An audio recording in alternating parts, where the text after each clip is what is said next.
अस्सलाम वालेकुम स्टूडेंट्स, मेरा नाम है फ़रीहा ख़ान और आप सब देख रहे हैं लर्न इंग्लिश विद रोशनी। तो आज का जो एडिटोरियल है उसका टाइटल है डिजिटल चिल्ड्रन। तो डिजिटल वर्ड को देख के ही आपको अंदाज़ा हो गया होगा कि ये सारा एडिटोरियल जो है किस चीज़ के बारे में है। तो असल में इस सारे एडिटोरियल में इसने ये बात की है स्क्रीन एडिक्शन की, जो चिल्ड्रन में है, जो बहुत तेज़ी से बढ़ रही है। उसने ये भी बात की है कि उसके कितने नेगेटिव इफ़ेक्ट पड़ रहे हैं बच्चों की फ़िज़िकल, मेंटल और उनकी इमोशनल वेलबींग पे। और अपनी ही बात को मजबूती से रखने के लिए इसने यूनिसेफ रिपोर्ट को भी सामने रखा है। और इसके अलावा इसने ये बताया है कि पेरेंट्स किस तरीके से स्क्रीन टाइम को लिमिट कर सकते हैं, बच्चों को हार्मफुल कंटेंट से बचा सकते हैं, प्रेडिटर से बचा सकते हैं जो इन बच्चों के शिकार में बैठे होते हैं। तो ओवरऑल देखा जाए तो ये पूरा एडिटोरियल इसी एडिक्शन की बात कर रहा है, इसके नेगेटिव इफेक्ट्स की बात कर रहा है और ये बता रहा है कि किस तरह से डिजिटल सेफ्टी को इंश्योर किया जा सकता है और इस गैजेट का सही से सही इस्तेमाल किया जा सकता है। तो इसको स्टार्ट करने से पहले सब स्टूडेंट से रिक्वेस्ट है इस चैनल को सब्सक्राइब करें, इसको शेयर करें और बेल आइकॉन को लाजमी प्रेस करें ताकि जब भी मैं वीडियो अपलोड करूं आप सबको इसकी नोटिफिकेशन मिल जाए। तो चलें अब इसको स्टार्ट करते हैं। कह रहा एज, ठीक है, एज कहता जैसा कि, जो कि मोस्ट पेरेंट्स, ज़्यादातर जो पेरेंट्स हैं, जो वालिदैन हैं, क्या हुआ और कौन से, कहता विद यंग चिल्ड्रन, जिनके बड़े बच्चे हैं, ठीक है, विल अग्री, वो क्या करेंगे, वो इस बात से मुत्फिक होंगे, इस बात को तस्लीम करेंगे। अच्छा, कौन सी बात, कोमा लगाया हुआ इसने, पॉज क्रिएट किया है। उसके बाद कह रहा है द ईजिएस्ट वे, कहता वो वाला वे, वो वाला रास्ता जो ईजिएस्ट है, जो सबसे आसान तरीन है। अच्छा, किस चीज़ के लिए, टू पैसिफाई, पैसिफाई करने के लिए। देखो, पैसिफाई करने का मतलब होता है किसी को चुप करवाना, ठीक है, और ये स्पेशल एक किड के लिए यूज़ हो रहा है, एक बच्चे के लिए यूज़ हो रहा है। पैसिफायर का मतलब पता है आप सबको कि पैसिफायर किसको कहते हैं, वो उसकी पिक्चर मैं ऊपर डाल दूंगी, ठीक है। उसको चूसनी भी कहते हैं।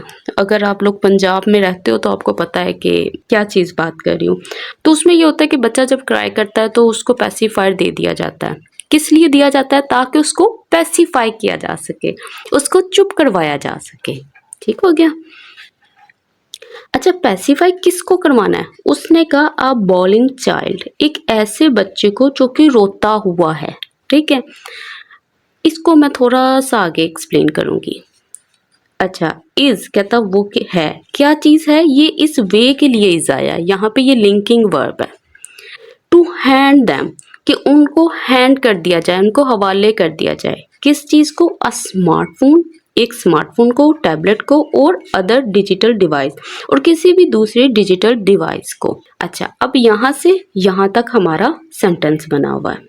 देखा जाए तो सबसे पहले इसका स्टार्ट कहाँ से हुआ है, सबऑर्डिनेट क्लॉज से हुआ है, और उसके बाद जो आती है वो हमारी क्या आती है, मेन क्लॉज आती है, मतलब जो कि इंडिपेंडेंट क्लॉज है, जो किसी के ऊपर डिपेंडेंट ही नहीं है। अच्छा, तो इस सारे में क्या बात कर रहा है, वो ये बात कह रहा है कि जो यंग चिल्ड्रन के पेरेंट्स हैं ना, वो इस बात से मुतफिक होंगे कि सबसे ज़्यादा आसान तरीन तरीका रोते हुए बच्चे को चुप करवाने का जो है वो क्या है कि उसके हवाले कर देना स्मार्टफोन को, टैबलेट को और दूसरे डिजिटल डिवाइस को। अच्छा, अब देखो इसने सेंटेंस जब स्टार्ट किया इसने सबसे पहले ही एज का इस्तेमाल किया।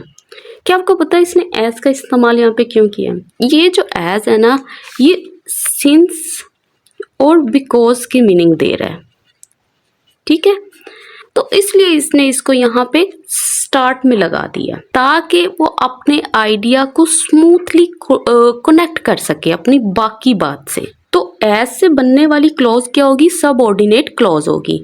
अब आप अगर सबऑर्डिनेटिंग कंजंक्शंस को चेक करो ना तो आपको पता चलेगा रीज़न बताने वाली जो कंजंक्शंस होती हैं वो कौन कौन सी होती हैं।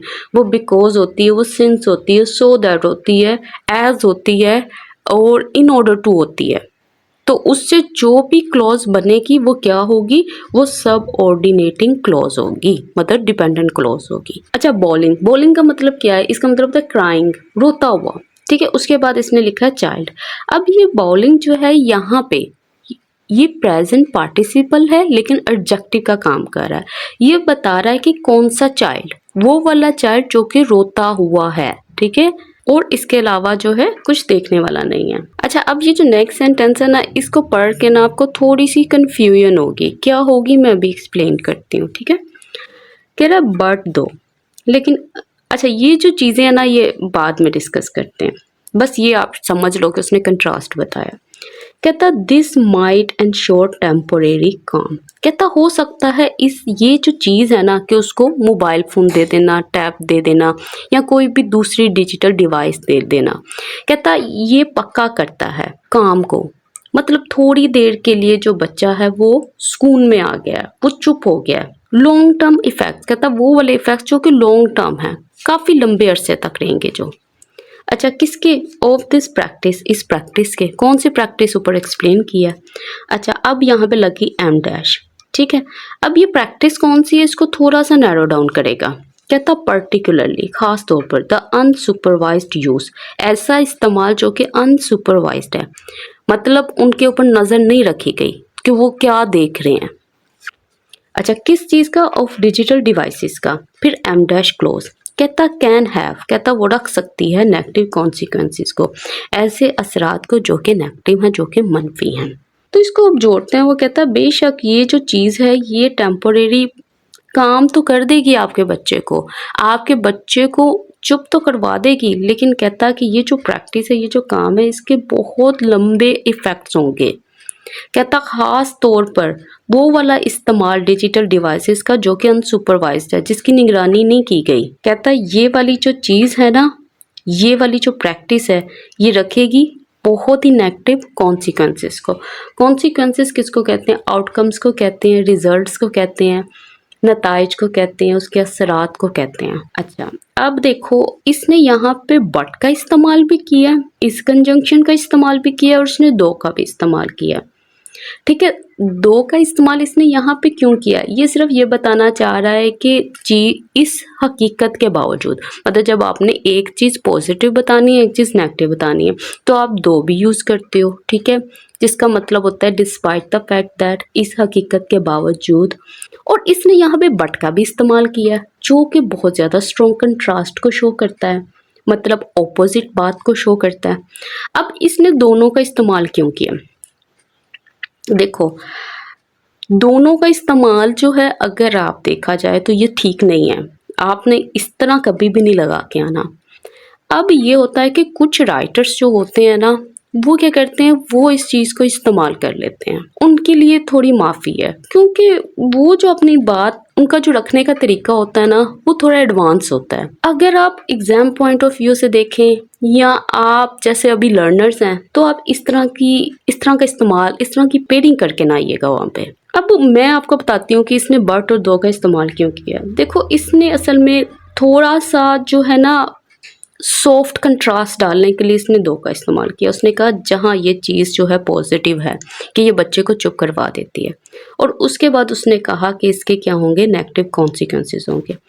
अब ये वाले जो नेगेटिव कॉन्सिक्वेंसेस है ना, इस पे इसने बहुत ज़्यादा जोर डालने के लिए इसने बट का इस्तेमाल किया यहाँ पे, कि आपको ये जो मैं वार्निंग दे रहा हूँ आपने इसको मिस नहीं करना। और ये जो दो है ये इंट्रोड्यूस कर रहा है एक गुड पॉइंट को, बात को आराम से रख रहा है। अगर आप खाली बट भी लगा लेते ना तो आपका सेंटेंस जो है ना परफेक्ट होना था, बड़ा अच्छा मीनिंग उसने कन्वे कर देना था। तो अब आपको पता है ये तो अब डॉन एडिटोरियल है ना, अब ये जो लिखने वाले हैं इनके माइंड में जाकर देखो तो आपको समझ आएगी असल में ये कहना क्या चाहते हैं। तो ये बट तो क्या हो गया, ये कंट्रास्टिव कंजंक्शन हो गई है, और ये जो है ये एम डैश लगी हुई है यहाँ पे, यहाँ से यहाँ तक। अब आगे देखते हैं। अच्छा, वो स्टूडेंट्स जो देखें, जब मैं आपको टीच करवाती हूँ ना, एक टीचर जब अपना टाइम निकाल के कुछ पढ़ाता है तो वो भी यही चाहता है कि आप उसके एफर्ट्स को थोड़ा अप्रिशिएट करें।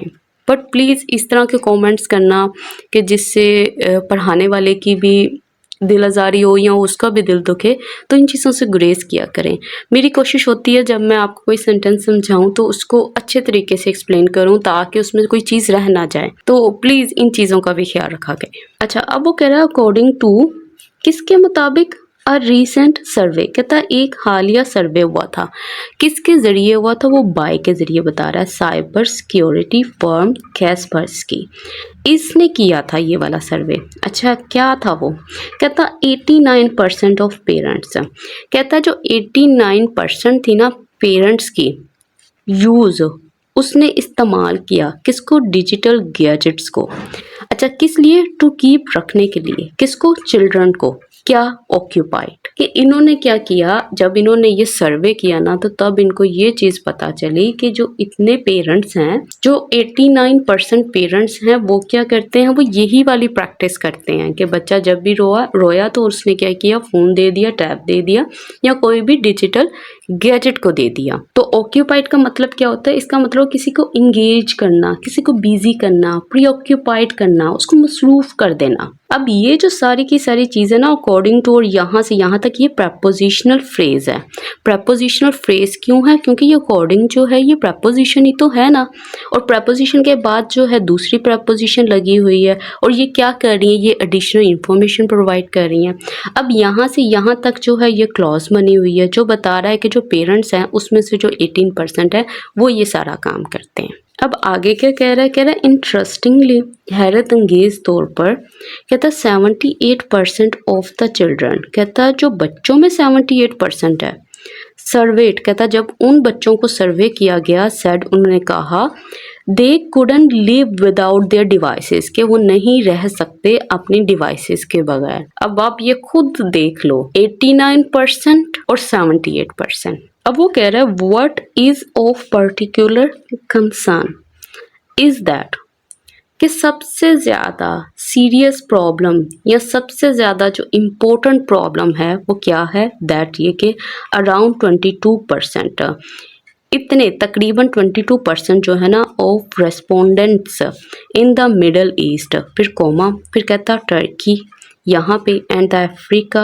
एरिया, और यहाँ के had not discussed internet safety, उन्होंने डिस्कस ही नहीं किया था इंटरनेट सेफ्टी को, किसके साथ? विद देयर चिल्ड्रन, अपने बच्चों के साथ। अच्छा, अब इसमें क्या बात कर रहा है? कहता कि जो सबसे ज़्यादा प्रॉब्लमेटिक थिंग है, जो सबसे ज़्यादा फिक्र की बात है वो यही है कि 22% जो रिस्पोंडेंट्स थे, मतलब जिन्होंने भी ये सर्वे फॉर्म फिल किया था या जिन्होंने भी जवाब दिए थे, उनमें जो 22% थे जो कि यहाँ से थे, कहता उन्होंने तो इंटरनेट सेफ्टी को अपने बच्चों के साथ डिस्कस ही नहीं किया था।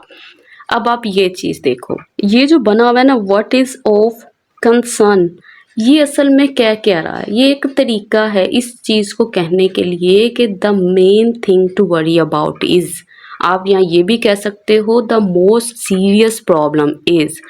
तो ये एक स्टाइल होता है लिखने का जो कि यही बात कन्वे कर रहा है, जो मैंने आपको इजी वर्ड्स में बता दी है। ठीक है, रिस्पोंडेंट्स कौन होते हैं? रिस्पोंडेंट्स का मतलब होता है जिन्होंने ये सर्वे को फिल किया, सर्वे फॉर्म को फिल किया, जिन्होंने जवाब दिया। अब आगे देखते हैं। कहता वाई, जहाँ digital devices are now an essential part of life, कहता जहाँ ये वाली जो डिवाइसेस हैं ये अब हैं, क्या है? एक बहुत ही इम्पोर्टेंट हिस्सा ऑफ लाइफ, जिंदगियों का। फिर कॉमा, कहता अनलिमिटेड एक्सपोयर, कहता ऐसा एक्सपोयर जो कि अनलिमिटेड है। एक्सपोयर किस चीज़ को है? टू दीज गैजेट्स, इन गैजेट्स को। कैन हैव, कहता वो रख सकता है हार्मफुल कॉन्सिक्वेंसेस को। अच्छा, ऐसे मनफी असरात किस पे रख सकता है? कहता ऑन द मेंटल, जहन पे, एंड फिजिकल हेल्थ, मतलब जहनी और जिस्मानी हेल्थ पे। किसके? ऑफ इम्प्रेशनेबल यंग माइंड्स, ऐसे यंग माइंड्स जो कि इम्प्रेशनेबल हैं, मतलब जो इजीली इन्फ्लुएंस हो सकते हैं, जिन पे इजीली असर पड़ सकता है, जो इजीली मुतासिर हो सकते हैं। तो देखो सेंटेंस उसने स्टार्ट किससे किया? वाइल से किया। वाइल क्या है? सबऑर्डिनेटिंग कंजंक्शन है। तो ये वाली जो क्लॉज बन रही है ना कि while digital devices are now an essential part of life, ये डिपेंडेंट क्लॉज है। ये कंट्रास्ट क्लॉज भी है। क्यों कंट्रास्ट क्लॉज कहते हैं इसको? क्योंकि ये वाइल से स्टार्ट हो रही है, ये कंट्रास्ट शो कर रही है। ये एक तरफ कोई और चीज की बात कर रही है, दूसरी तरफ किसी और चीज की बात कर रही है, और ये जो चीज है सारी की सारी ये मेन क्लॉज है। अच्छा, अब यहाँ पे इसने एक्सपोयर का वर्ड यूज किया। ठीक है, एक्सपोयर का मतलब ये होता है कि कोई चीज है, ठीक है, उसके साथ बार बार आपका सामना हो रहा है, ठीक है, उसने अभी यहाँ पे क्या बात की है कि ये एक एसेंशियल पार्ट बन चुका है लाइफ का। तो इसका मतलब क्या है कि ये एक्सपोजर जो है वो अनलिमिटेड हो गया है। मतलब उसको, अगर वो घर में बैठा हुआ है, उसको पता है कि उसके पेरेंट्स यूज़ कर रहे हैं ऐसी डिवाइसेस को। अगर वो अपने कहीं दूसरों को देखता है, जैसे चचा को देखता है, ताया को देखता है, वहाँ पे भी आप उस चीज़ को एक्सपीरियंस करता है कि हर पर्सन तो मोबाइल फ़ोन यूज़ कर रहा है। तो वहाँ पे इसका मतलब क्या हुआ कि एक ऐसी चीज़ जिससे आपका बार-बार सामना हो रहा है। या आप ये कह सकते हो कि कोई चीज़ है उसका ज़्यादा देर तक इस्तेमाल करना या उसके असर में रहना, आप कुछ भी लगा सकते हो इधर। आपने अक्सर सुना होगा too much exposure to the sun can cause skin problems. तो too much exposure to the sun का मतलब क्या है, ज्यादा देर तक धूप में रहना। और यहाँ पे इसने क्या कहा है, चिल्ड्रंस एक्सपोजर टू गैजेट्स, मतलब चिल्ड्रन का ज्यादा देर तक मोबाइल का इस्तेमाल करना। अब आगे देखते हैं। एज कहता जैसा कि द नंबर्स हाईलाइटेड, कहता वो नंबर जिनको हाईलाइट किया गया है, जिनके ऊपर रोशनी डाली गई है, जिनको अंडरलाइन किया गया है बाय द कैस्पर्सकी सर्वे शो। कहता अब ये वाले जो नंबर्स हैं ये दिखाते हैं, क्या चीज़ दिखाते हैं, देयर नीड्स, वहाँ ज़रूरत है टू बी होने की, क्या, अ फ्रैंक कन्वर्सेशन, एक ऐसी गुफ्तगू जो कि फ्रैंक हो, जो खुल के हो। अच्छा, किसके दरमियान में, कहता बिटवीन पेरेंट्स, पेरेंट्स के दरमियान में, एक्सपर्ट्स के दरमियान में और चिल्ड्रन के दरमियान में। क्यों हो, क्योंकि टू एंश्योर, वो पक्का कर सकें, किसको, हेल्थ एंड सेफ्टी, किसकी, यंगस्टर्स, मतलब ये जो जवान बच्चे हैं, इन द डिजिटल एज, इस डिजिटल एज में। अच्छा, अब ये जो फ्रैंक चीज़ है इसका मतलब होता है ऑनेस्ट, ओपन, स्ट्रेट फॉरवर्ड, साफ साफ बातचीत। और आप इसको पढ़ के ही आपको अंदाजा हो जाएगा कि ये जो चीज़ है ना, there needs to be a frank conversation, ये सारी की सारी मेन क्लॉज है। और ये वाली जो क्लॉज है ये किससे स्टार्ट हुई है, एज से स्टार्ट हो गई है, सब ऑर्डिनेटिंग कंजंक्शन से। और ये सारी की सारी चीज के numbers highlighted by this survey show. अब ये शो के अलावा, शो यहाँ पे वर्ब है और ये सारी की सारी जो चीजें नजर आ रही हैं ये नाउन फ्रेज हैं, ठीक है। असल में देखा जाए तो सब्जेक्ट क्या है, जस्ट ये नंबर्स हैं। और ये जो आगे नजर आ रहा है highlighted by this and this, highlighted यहाँ पे क्या है, पास्ट पार्टिसिपल है जो कि एडजेक्टिव का काम कर रहा है कि ये कौन से नंबर्स हैं, वो नंबर्स हैं जिनको हाईलाइट किया गया है। अब किसके जरिए किया गया है, बाय लगा के उसने बताया है। अच्छा, अब आगे देखते हैं। कहता गैजेट्स कैन बी अडिक्टिव, कहता ये जो गैजेट्स होते हैं ना, कैन बी, वो हो सकते हैं, क्या हो सकते हैं, एडिक्टिव। एडिक्टिव का मतलब क्या होता है कि उनको, उनकी लत लग सकती है, वो नशा आवर हो सकते हैं। अब ये समझ ले। And as a UNICEF report points out, कहता जैसा कि इसकी रिपोर्ट जो है वो पॉइंट आउट करती है, वो इशारा करती है, क्या करती है, कहता चिल्ड्रन अंडर 3, कहता वो बच्चे जो 3 साल से कम हैं, शुड नॉट हैव एक्सेस, उनको नहीं रखना चाहिए, उनकी रसाई नहीं होनी चाहिए, उनकी अप्रोच में नहीं होना चाहिए, क्या, टू सच डिवाइसेस, ऐसी डिवाइसेस। तो गैजेट्स यहाँ पे हमारा क्या है, ये सब्जेक्ट है। कैन बी एडिक्टिव यहाँ पे क्या है, कैन मॉडल वर्ब है। देखो एडिटोरियल तो देखने में अब आपको सिंपल लग रहा होगा कि शायद छोटे छोटे सेंटेंसेस हैं, कोई इतने बड़े सेंटेंसेस नहीं है, क्लॉजेस का इस्तेमाल है। मैं क्या करूँगी, कमेंट सेक्शन में आपको 3 लाइंस की ना एक टेम्पलेट काइंड ऑफ थिंग आपको प्रोवाइड कर दूंगी। अब आपने क्या करना है, जो मैंने फर्स्ट लाइन में पूछा है आपने उसका आंसर 1 लाइन में देना है। फिर मैंने सेकंड में जो पूछा है आपने मुझे वो बताना है। थर्ड में जो पूछा है आपने बस मुझे वो बता देना।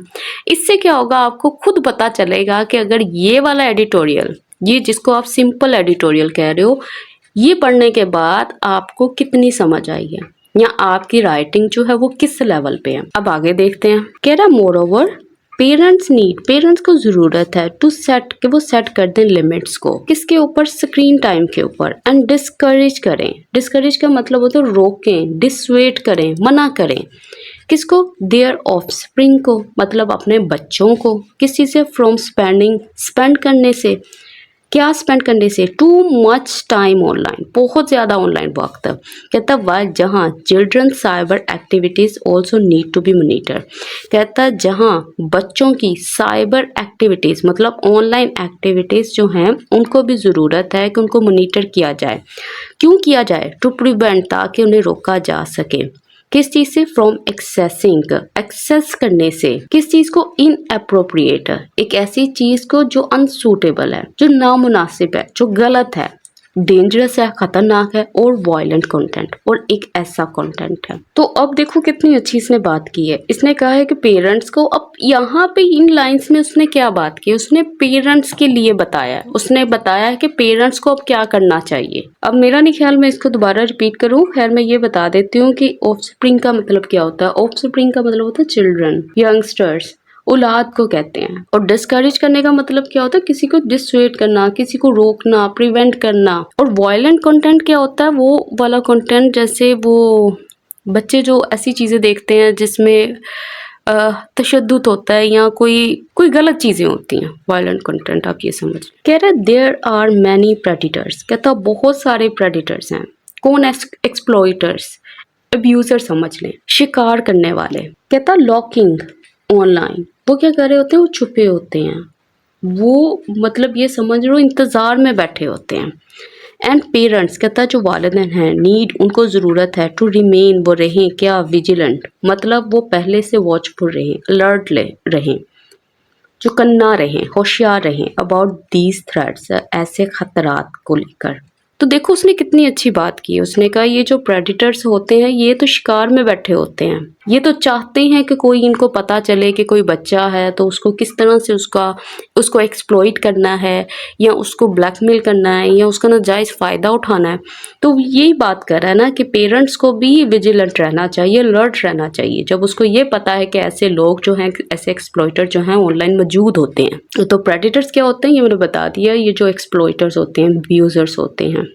और लर्किंग का मतलब क्या होता है, इसका मतलब होता है जो छुप के बैठे होते हैं, जो शिकार में बैठे होते हैं। विजिलेंट का मतलब क्या होता है, वॉचफुल, अलर्ट, कॉशियस। तो इसके अंदर 2 क्लॉजेस का इस्तेमाल किया है इसने। कह रहा लोकली मतलब अपनी कंट्री की बात कर रहा है।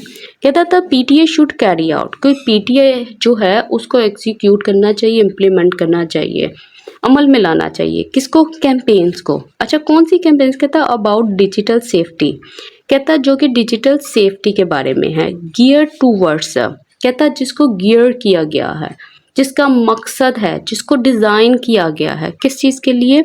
हाउ पेरेंट्स, किस तरह से जो पेरेंट्स है कैन प्रोटेक्ट, वो हिफाजत कर सकते हैं चिल्ड्रन, बच्चों की, फ्रॉम ऑनलाइन हार्म, इस नुकसान से। कहता वाइल प्रोमोटिंग, प्रोमोट करते हुए, फ़रोग देते हुए, the healthy use of devices, in devices का हेल्दी इस्तेमाल। तो अब ये सेंटेंस यहाँ से यहाँ तक है। लोकली का मतलब होता है डोमेस्टिकली। अब पीटीए को क्या करना चाहिए, उसको ऐसी कैंपेन्स को डिज़ाइन करना चाहिए जिनका मकसद क्या हो, पेरेंट्स को ये बताना कि वो अपने बच्चों को किस तरह से प्रोटेक्ट कर सकते हैं इस ऑनलाइन हार्म से। और लेकिन देखो उसने कितनी अच्छी बात की है कि एक तरफ तो आप ठीक है, अब उसको वार्न कर दो कि ये डिवाइसेस हैं, इनका गलत इस्तेमाल होता है या ऑनलाइन हार्म होता है, लेकिन उसने दूसरी तरफ ये भी बात की है कि इन डिवाइसेस का हेल्दी यूज़ भी होता है।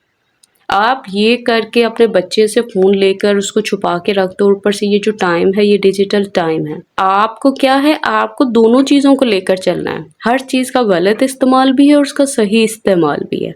अब आपने खुद अपने बच्चे को बताना है, आपने खुद उसको गाइड करना है और पीटीए को ऐसी कैंपेन्स को लेकर आना है। कहता सच मैसेजेस, कहता ऐसे जो मैसेजेस है ना कैन बी एम्पलीफाइड, कहता वो एम्पलीफाइड उनको किया जा सकता है, इंक्रीज किया जा सकता है। किसके थ्रू? कहता ऑनलाइन प्लेटफॉर्म्स के जरिए। कौन से प्लेटफॉर्म्स? कहता पॉपुलर इन द कंट्री, कहता जो कि कंट्री में मशहूर है। कहता सो दैट, ताकि पेरेंट्स नो, पेरेंट्स को पता हो, हाउ टू इंश्योर, किस तरह से पक्का करना है, रिस्पॉन्सिबल यूज़ को, एक ऐसे इस्तेमाल को जो कि रिलायबल है, जो कि भरोसामंदी वाला है। किसका? गैजेट्स का। तो देखो यहाँ पे इसने क्या यूज़ किया, कैन बी एम्पलीफाइड, मतलब उसको किया जा सकता है। मॉडल वर्ब का पैसिव स्ट्रक्चर बना हुआ है। एम्पलीफाई का मतलब क्या होता है, किसी चीज़ को इंक्रीज करना, एनहेंस करना, स्ट्रेंथन करना। देखो अगर तो आप एडिटोरियल्स पढ़ते आए हो ना मेरे साथ, तो ये वाली जो वोकैब आज नज़र आ रही है ना, ये वो वाले वर्ड्स हैं, जैसे हाईलाइट हो गया, अंडरस्कोर हो गया, एम्पलीफाई हो गया, ये ऐसे वर्ड्स हैं जो आपको ऑलमोस्ट डेली ही नज़र आते हैं। और ये जो नज़र आ रहा है ना, so that parents know how to ensure, ये सारी की सारी डिपेंडेंट क्लॉज है। मतलब अगर अकेला उसको आपके सामने रखा जाए, आपको उसका मीनिंग समझ नहीं आएगा जब तक आपको कोई इंडिपेंडेंट क्लॉज इसके साथ जोड़ कर ना दी जाए। अब आगे देखते हैं। कहता था मैसेजेस शुड बी, ये जो मैसेजेस है ना, ये जो पैगामात हैं, शुड बी होने चाहिए। किसमें? इन उर्दू में होने चाहिए। एंड रीजनल लैंग्वेजेस, मतलब यहाँ इलाकाई ज़ुबानी, जो भी आपकी नेटिव लैंग्वेज है उसमें होने चाहिए। To reach all areas of the country, ताकि वो कंट्री के सारे हिस्सों तक पहुंच सके। ये सारी की सारी जो है ये मेन क्लॉज बनी हुई है। देखो उसने कितनी अच्छी बात की है कि अगर आपने ये मैसेज देना है ना, तो ये या तो उर्दू लैंग्वेज में होना चाहिए या कोई भी नेटिव लैंग्वेज, मतलब जहाँ के रहने वाले हैं उसी जुबान में वो मैसेज होना चाहिए। अब हम लोगों के यहाँ पे क्या होता है कि आप ये चीज़ें कैंपेन्स तो बनाते हो, लेकिन वो कैंपेन्स क्या होती हैं, मोस्टली आपको इंग्लिश में नज़र आएंगी। तो उससे क्या होता है, आप खास एक एक क्लास को टारगेट कर रहे हो। आप पूरी जो चीज़ें हैं ना, पूरी क्लासेस जो यहाँ पे मौजूद है पाकिस्तान में, आप उनको टारगेट नहीं करें। जिसकी वजह से क्या होता है, जो दूसरी क्लासेस होती हैं ना, जो उर्दू बोलने वाली होती हैं या जिन जो सिर्फ उर्दू को समझती हैं या उनकी कोई और लैंग्वेजेस हैं, तो उन तक जो पैगाम है वो सही तरीके से नहीं पहुंच पाता। तो इन चीज़ों का आपने ख्याल ज़रूर रखना है। ये सबसे इम्पोर्टेंट पॉइंट है जिसके ऊपर इसने अपने एडिटोरियल को एंड किया है। देखो ये जो एडिटोरियल था ये दिखने में छोटा था, वो थोड़ा सिंपल था। अब होता क्या है कि हम लोग ऐसे एडिटोरियल्स को फ़ौरन छोड़ देते हैं। हम कहते हैं कि भाई हम तो एडवांस लेवल के स्टूडेंट्स हैं, हमें तो इतनी इंग्लिश तो फ़ौरन आती है, इतना इतना तो हम इजीली समझ सकते हैं और लिख सकते हैं। अब बात क्या आती है, बात आती है कि जब आप इतने सिंपल एडिटोरियल को जब आप इसको समराइज करते हो ना, तो तब आपको पता चलता है आपकी राइटिंग स्किल किस लेवल पे है। डिफ़िकल्ट एडिटोरियल्स तो आपके सामने रख दिए जाते हैं, उससे क्या होता है कि आप थोड़े मीनिंग्स को समझ के कोई ना कोई बात को एक चैलेंज समझ कर आप कर लेते हो। लेकिन ऐसे एडिटोरियल्स को और सिंपल बनाना, अच्छे वर्ड्स में लिखना, ये बहुत चैलेंजिंग होता है। तो जो टेम्पलेट है वो मैं कमेंट सेक्शन में डाल दूँगी, उसको फॉलो करना और प्रैक्टिस करना। तो इसके साथ ही मुझे इजाज़त दें। अल्लाह हाफिज़।